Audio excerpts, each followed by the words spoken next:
और अब इस वक्त की बड़ी खबर मिल रही है छत्तीसगढ़ के दुर्ग से, जहां एक बस खदान में गिरने से 13 लोगों की मौत हो गई। वहीं हादसे में कई लोग घायल हो गए हैं।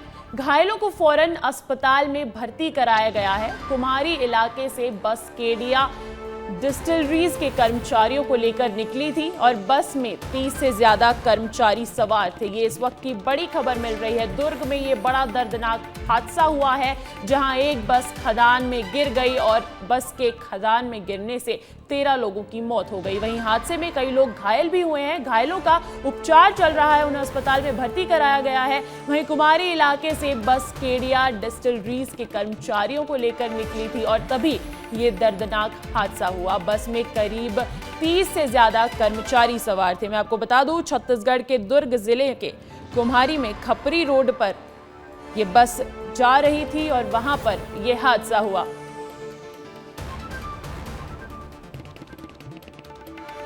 देखिए हादसा कैसे हुआ, विस्तार से बता रहे हैं हमारे संवाददाता दिलीप शर्मा।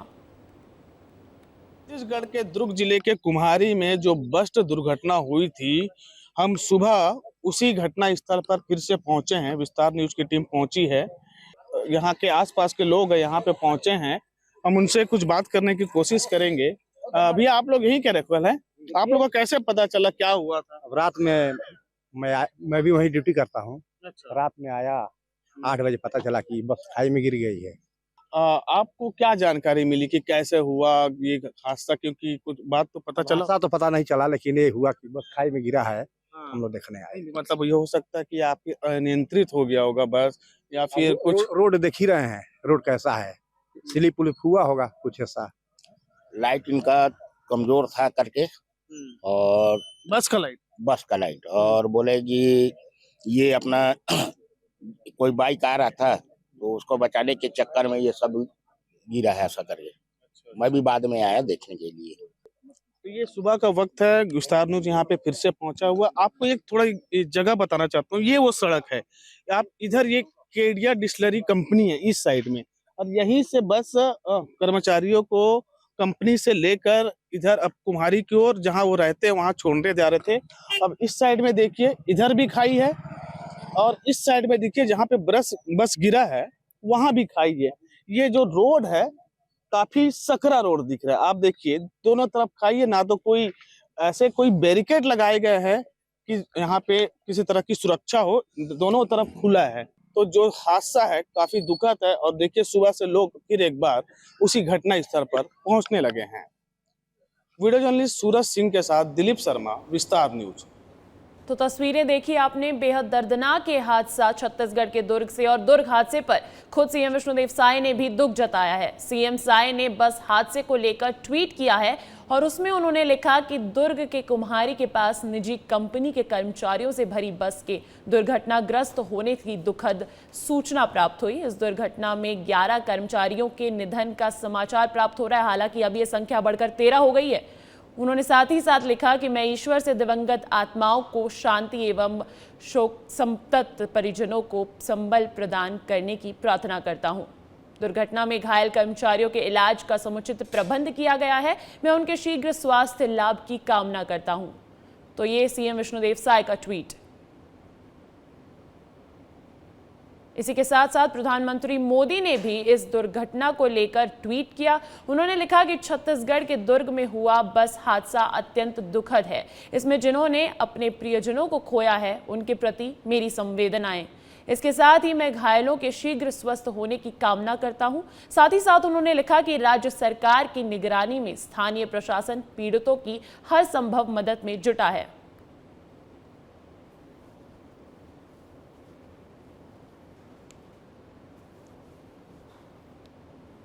तो ये प्रधानमंत्री मोदी का भी एक्स पर पोस्ट हमें देखने को मिला।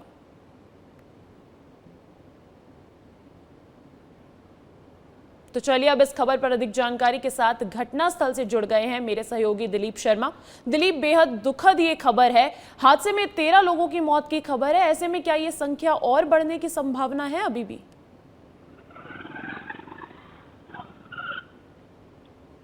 देखिए अंजलि, घटना तो काफी दुखद है, क्योंकि एक साथ इतने तादाद में मौत होना ये इलाके के लिए बहुत बड़ी खबर है, चाहे ये तुम्हारी क्षेत्र है।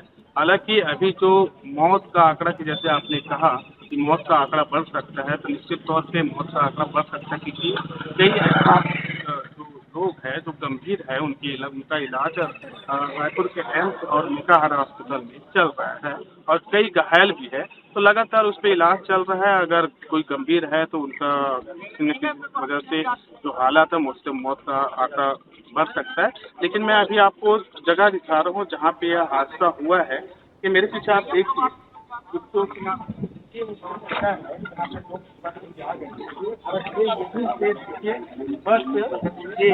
बस यहाँ से इस तरह से इसके चक्के से खाई में जा गिरी। वहाँ पे खाई इतनी खड़ी है कि सीधे देख पाना बहुत मुश्किल है। अगर आप सावधानी नहीं रखेंगे तो सीधे खाई में जाएंगे। दूसरे तरीके से बोलूँगा तो थोड़ा बच के रहना है। और आपको मेरे पास उनका कहना है कि ये सड़क नहीं है, सूरत तो बोलूँगा सूरत इस सड़क देखिए, ये सड़क वन वे है। जी दिलीप, मैं देख पा रही हूँ कि सड़क भी कुछ खास नहीं है, साथ ही साथ साइड में रेलिंग भी नहीं है। अच्छा, वजह क्या निकालकर सामने आ रही है इतनी बड़ी दुर्घटना की? देखिए, स्थानीय लोग और जो कुछ एरिया कंपनी के जो लोग हैं उनसे अगर मेरी बात, तो उनका कहना ये था कि जिस बस में वे मजदूर जो कर्मचारी आ रहे थे उस बस का लाइट बहुत कमजोर था। लाइट कमजोर होने का मतलब ये है कि यहाँ पे किसी तरह की लाइट नहीं लगी। आप देखिए इस रोड में कोई लाइट नहीं, और ये बिल्कुल स्ट्रीट लाइट्स भी नहीं नजर आ रही है। इधर खाई है और इधर भी खाई है, आप दोनों तरफ देखिए खाई है, खड़ी खाई है, किसी तरह का ग्रिल नहीं लगा। यहाँ पे रात के समय काफी अंधेरा होता है, तो जो सामने से जो गाड़ियां आती है वो आंखों में रोशनी पड़ने की वजह से कुछ दिखाई नहीं देता। इस वजह से सीधी खाई है, लोग उसका दुर्घटना का शिकार होते हैं। यहाँ के लोग ये भी बता रहे हैं कि इससे पहले भी कई दुर्घटना यहाँ पे हो चुके, कई लोगों का मौत हो चुका है। इसके बाद भी प्रशासन उस पर कोई एक्शन नहीं लिया है। इस रोड का हालत देखिए आप। यही वजह लोग बता रहे हैं कि रोड और इसकी व्यवस्था नहीं होने की वजह से यहाँ पे लगातार ये हादसे हो रहे हैं। और कल जो हादसा हुआ है वो काफी बड़ा हादसा है, जिसको लेकर देश के प्रधानमंत्री और देश की राष्ट्रपति द्रौपदी मुर्मू ने भी दुख जताया है। अच्छा दिलीप, आप बता रहे हैं कि ये कोई पहली बार नहीं है कि ऐसी दुर्घटना यहाँ हुई हो। यहाँ पर हादसे होते रहते हैं ऐसे इंतजाम के चलते, ना स्ट्रीट लाइट है ना रेलिंग है।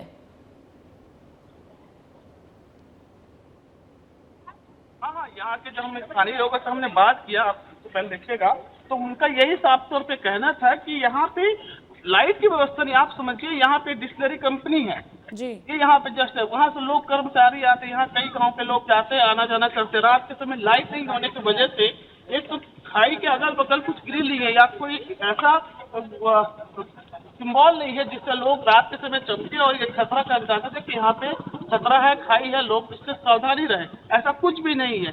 यही वजह है कि खड़ी खाई होने की वजह से रात के समय जब आंखों में रोशनी पड़ती है सामने से, तो आप भी समझिएगा कि आंख में कितना असर पड़ता है। गाड़ी मोड़ने की कोशिश करते हैं लोग। अब यहाँ पे जिनको मालूम है कि यहाँ पे खाई है तो वो संभाल लेंगे, लेकिन जिनको नहीं मालूम है कि इधर रात में खाई है तो वो तो सीधे नीचे चले जाएंगे। कुछ ऐसा ही हादसा यहाँ पे हुआ। स्थानीय लोग कहते हैं कि ऐसे कई हादसे हो चुके हैं, प्रशासन को कई बार इसकी शिकायत दे चुके हैं, निगम में नगर पालिका में इसकी शिकायत कर चुके हैं। बेहद अहम जानकारी आपने दी कि ऐसे हादसे कई बार हो चुके हैं, कोई पहली बार नहीं है, फिर भी ये लापरवाही देखने को मिलती है। ऐसी दुर्घटना जब हो जाती है तो सवाल यही उठता है कि इसका जिम्मेदार कौन। बहुत बहुत शुक्रिया दिलीप ऐसी तमाम जानकारी के लिए। और अगली खबर मिल रही है मध्य प्रदेश के मुख्यमंत्री डॉक्टर मोहन यादव के दौरे से जुड़ी हुई। आज कमलनाथ के गढ़ में वो हुंकार भरेंगे। आज छिंदवाड़ा का सीएम मोहन यादव का ये अहम दौरा रहने वाला है। मुख्यमंत्री छिंदवाड़ा के दमुआ में जनसभा करेंगे, वहीं जुन्नार देव और परासिया अहिरवाड़ा में भी चुनाव प्रचार करेंगे और बीजेपी प्रत्याशी विवेक बंटी साहू को जिताने की अपील करेंगे। मैं आपको बता दूं, भारतीय जनता पार्टी की तरफ से नकुलनाथ की सामने उतारा गया है विवेक बंटी साहू को। वहीं उसके बाद नरसिंहपुर के मुंगवानी में भी चुनाव प्रचार करेंगे सीएम डॉक्टर मोहन यादव। यह आज उनका अहम दौरा रहने वाला है। इसी के साथ साथ मैं आपको ये भी जानकारी दे दूं कि उनके जबलपुर पहुंचने की भी खबर है। तो छिंदवाड़ा कमलनाथ की परंपरागत सीट कही जाने वाली ये छिंदवाड़ा की सीट बेहद अहम है, क्योंकि कांग्रेस की पकड़ इस पर मानी जाती है। साथ ही साथ मैं आपको बता दूं, 29 लोकसभा जो मध्य प्रदेश की सीटें हैं उसमें से 28 सीटों पर तो अच्छी खासी पकड़ है भारतीय जनता पार्टी की, लेकिन एक सीट छिंदवाड़ा की वो सीट है कांग्रेस के नाम। ऐसे में प्रयास है भारतीय जनता पार्टी का कि जहां इस बार संकल्प 400 पार का है, ऐसे में ये 29 की 29 सीटें बीजेपी के खेमे में चली जाए। और अब इस खबर पर अधिक जानकारी के लिए रुख करते हैं मेरे सहयोगी सूरज तिवारी का। सूरज, लगातार दौरे चल रहे हैं सीएम मोहन यादव के, ऐसे में आज का कार्यक्रम क्या रहने वाला है, सबसे पहले तो यही बता दीजिए।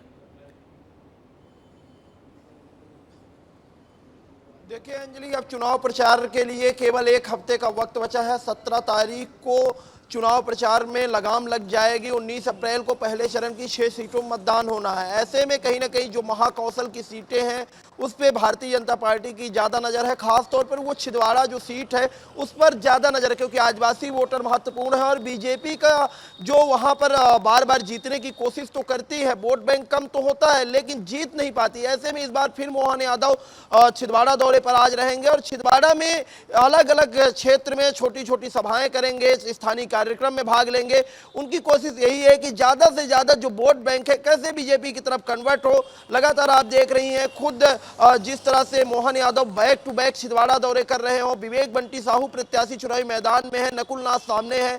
जिस तरह से कमलनाथ यानी कमलनाथ के परिवार को झटका लगता हुआ नजर आ रहा है, उनके करीबी ही कांग्रेस छोड़कर भाजपा में जा रहे थे। तो आपने देखा था नकुल नाथ की पत्नी का भी एक बड़ा बयान सामने आया था, थोड़ा भावुक थी वो। उन्होंने कहा था कि कमलनाथ को ऐसे मैंने कभी नहीं देखा, अग्नि परीक्षा के समय लोग साथ छोड़कर जा रहे हैं। ऐसे में कहीं ना कहीं इस बार का जो मुकाबला है वो बड़ा दिलचस्प होने वाला है अंजलि, क्योंकि पिछली बार के मुकाबले की अगर हम बात करें तो लगभग 35,000 वोटों की जो लीड थी नकुलनाथ ने बनाई थी। वो भी बड़ी बात उसमें यह है कि जहां से अमरवाड़ा से जो विधायक हैं वो भाजपा में जा चुके हैं। अमरवाड़ा से ही 22,000 वोटों की पिछली बार के चुनाव में लीड थी। अमरवाड़ा जो विधानसभा सीट है वहां से 22,000 वोटों की लीड थी। इस बार तो कोई दो राय नहीं है कि इस बार छिंदवाड़ा सीट का जो समीकरण है वो अलग है। छिंदवाड़ा तो परंपरागत सीट है पूर्व सीएम कमलनाथ की, लेकिन जिस हिसाब से बीजेपी के दिग्गज नेताओं का फोकस महाकौशल पर चल रहा है, ऐसे में कांग्रेस का उस सीट को हल्के में लेना भारी पड़ सकता है।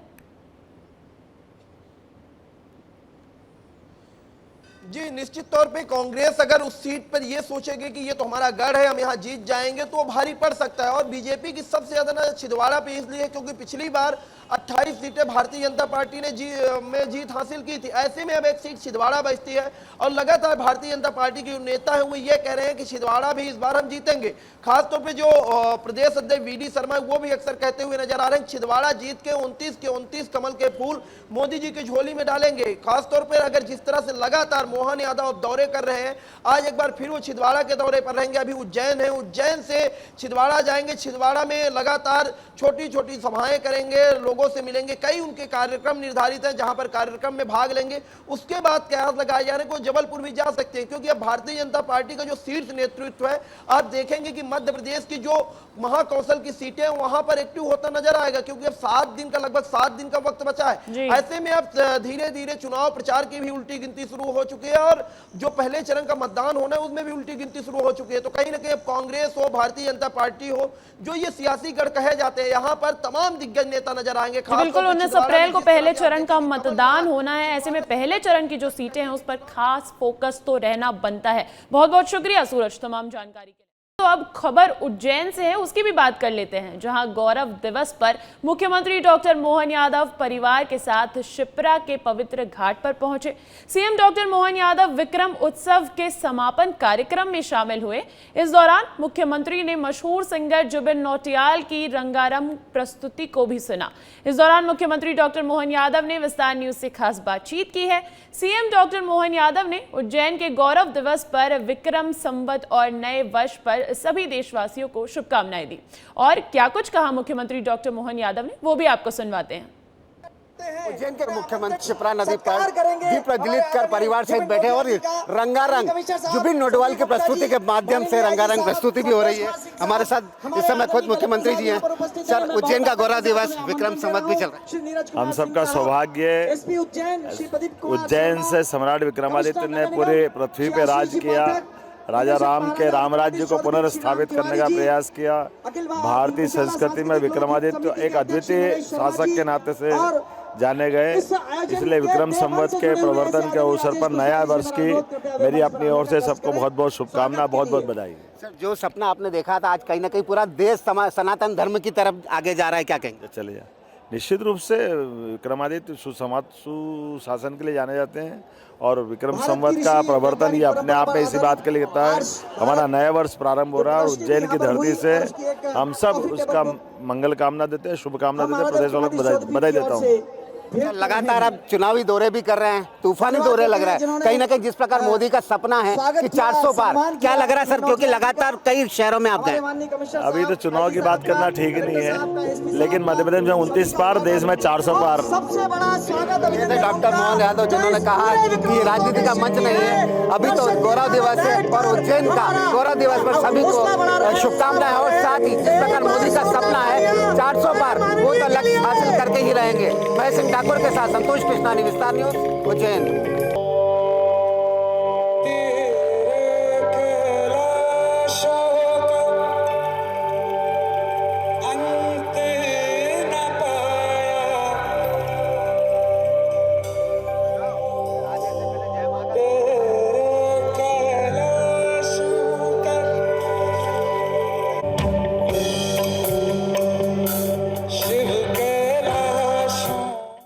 छत्तीसगढ़ के मुख्यमंत्री विष्णुदेव साय आज मध्य प्रदेश के दौरे पर रहेंगे। मध्य प्रदेश के डिंडोरी और मंडला में मुख्यमंत्री जनसभा करेंगे और बीजेपी प्रत्याशियों के समर्थन में वोट की अपील करेंगे। तो कहीं ना कहीं आज मोहन की नगरी में विष्णु रहने वाले हैं। छत्तीसगढ़ के सीएम विष्णुदेव साय का आज मध्य प्रदेश का अहम दौरा है, जहां वो डिंडोरी और मंडला में जनसभा को संबोधित करेंगे, साथ ही साथ बीजेपी प्रत्याशियों के समर्थन में वोट की अपील करेंगे।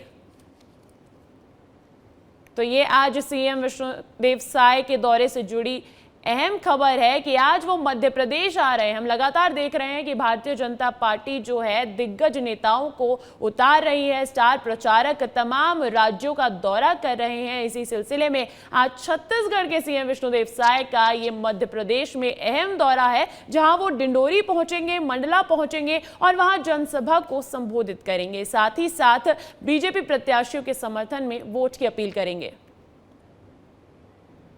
देखिए, आज का दिन खास है। आज चैत्र नवरात्रि का दूसरा दिन है। आज मां के ब्रह्मचारिणी स्वरूप की पूजा की जा रही है। मध्य प्रदेश, छत्तीसगढ़ के मंदिरों में सुबह से ही श्रद्धालुओं की भीड़ उमड़ रही है। लोग मंदिरों में पूजा कर रहे हैं, पहुंचकर पूजा अर्चना कर रहे हैं। आपको बता दें, हमने विस्तार न्यूज के माध्यम से चैत्र नवरात्रि का शानदार आगाज दिखाया था, जहां हमने आपको कल पहला दिन था जहां मां शैलपुत्री की पूजा अर्चना की जाती है। ऐसे में मध्य प्रदेश, छत्तीसगढ़ के तमाम विख्यात मंदिरों में पहुंचकर वहां के दर्शन आपको घर बैठे करवाए थे। इसी सिलसिले में आज चैत्र नवरात्रि का दूसरा दिन है। आज मां के ब्रह्मचारिणी स्वरूप की पूजा की जा रही है। मध्य प्रदेश और छत्तीसगढ़ के मंदिरों में सुबह से ही श्रद्धालुओं की भीड़ उमड़ रही है। वो भी आपको दिखाएंगे, ग्राउंड रिपोर्ट दिखाएंगे, हमारी सहयोगी हमारे साथ जुड़ेंगी। लेकिन फिलहाल ये आज का दिन नवरात्रि का दूसरा दिन है और खास है। चलिए अब रुक करते हैं मेरे सहयोगियों का। श्रेया आनंद मेरे साथ जुड़ी हैं भोपाल से, वहीं रुचि रायपुर से जुड़ रही हैं हमारे साथ। सबसे पहले मैं रुक करूंगी मेरी सहयोगी श्रेया आनंद का। श्रेया, कहाँ, कौन से मंदिर में मौजूद हैं आप और क्या माहौल है वहाँ का? जी अंजलि, आपको बता दें कि आज चैत्र नवरात्रि का दूसरा दिन है। दूसरे दिन माता के दूसरे स्वरूप माता ब्रह्मचारिणी की पूजा की जाती है। माता का ये रूप काफ़ी धैर्य वाला रूप माना जाता है।